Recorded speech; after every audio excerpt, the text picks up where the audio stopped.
আজকে পাকিস্তান আসছে, পাকিস্তান আসার পর আমরা একদম ধান ক্ষেতের মতো একটা উইকেট তৈরি করলাম এবং পাকিস্তানকে আমরা হোয়াইট ওয়াশ করে দিলাম, কিন্তু এটার কোনো ভ্যালু নাই।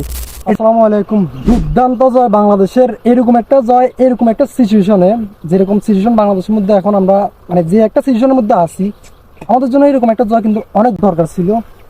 বাট এই যে একটা কথা আমার মাথায় ধরে না যে এইরকম একটা পিচে, এইরকম একটা উইকেটে যদি আমরা একটা সিরিজে যদি 5টা ম্যাচ হয়, ওই যদি 5টা ম্যাচে যদি আমরা জিতি, তাহলে আমাদের লাভটা কি হয়? আলটিমেটলি লাভটা কিন্তু কিছুই হয় না।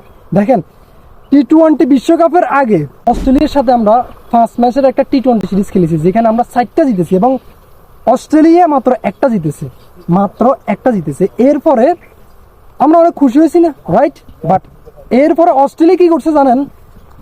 ওয়ার্ল্ড কাপ, টি-20 ওয়ার্ল্ড কাপ জিতেছে। টি-20 একই ফরম্যাটে টি-20 ওয়ার্ল্ড কাপ জিতেছে, কিন্তু আমরা ওই টুর্নামেন্টে, ওই ইভেন্টে আমরা কিছুই করতে পারি নাই।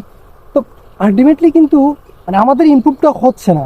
এই যে আমরা পাকিস্তানের সাথে দুর্দান্তভাবে আমরা জিতেছি, রাইট? আমরা অনেক খুশি না? আমরা এখন অনেক হ্যাপি।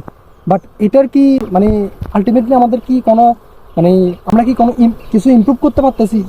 আমাদের যে হার্ড হিটিং স্কিলটা, ওটা কি তৈরি হতে পারতেছে? আমরা কি তৈরি করতে পারতেছি না? আপনি দেখেন আইসিসি ইভেন্টগুলোতে কি হয়। আইসিসি ইভেন্টগুলোতে হয় আপনার হাই স্কোরিং ম্যাচ। যদি হাই স্কোরিং ম্যাচ যদি না হয়, আইসিসি যদি ওই রকম উইকেট, যদি ব্যাটিং ফ্রেন্ডলি যদি উইকেট যদি না তৈরি করে, তাহলে হবে কি? তাহলে তারা মনে করেন যে ওই রকম রেভিনিউ আর্ন করতে পারবে না। যদি আর্ন যদি না করে, তাহলে আলটিমেটলি তো মানি ইজ ম্যাটার, রাইট? তো ওইটা কিন্তু আপনার ম্যাটার করে।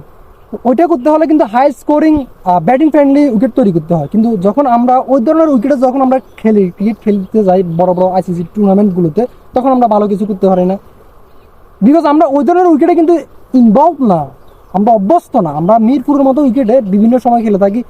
পৃথিবীর প্রত্যেকটা টিম ওই আইসিসি ইভেন্টগুলোতে ভালো কিছু করার জন্য তাদের টিমকে ভালো করে বেশি বেশি করে ম্যাচ খেলে, যাতে করে তারা স্ট্রং হয়, ইমপ্রুভ করতে পারে।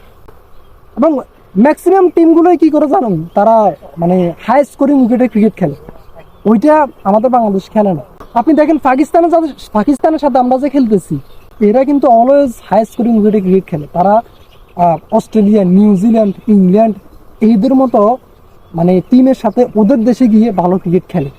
আমরা জানি, আমরা দেখেছি তারা খেলে। কিন্তু আমরা কি করি যে আজকে পাকিস্তান আসছে, পাকিস্তান আসার পর আমরা একদম ধান ক্ষেতের মতো একটা উইকেট তৈরি করলাম এবং পাকিস্তানকে আমরা মনে করেন যে হোয়াইট ওয়াশ করে দিলাম, কিন্তু এটার কোনো ভ্যালু নাই। আলটিমেটলি আমরা কোনো আমরা বড় কিছু করতে পারবো না বড় আইসিসি ইভেন্টে।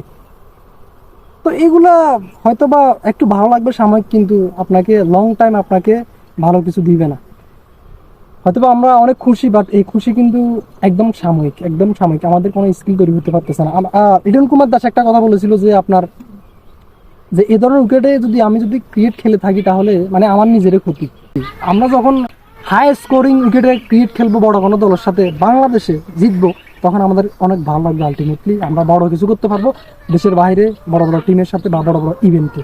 এটাই আসলে বলার ছিল। আপনাদের মতামত জানাবেন। আল্লাহ হাফিজ।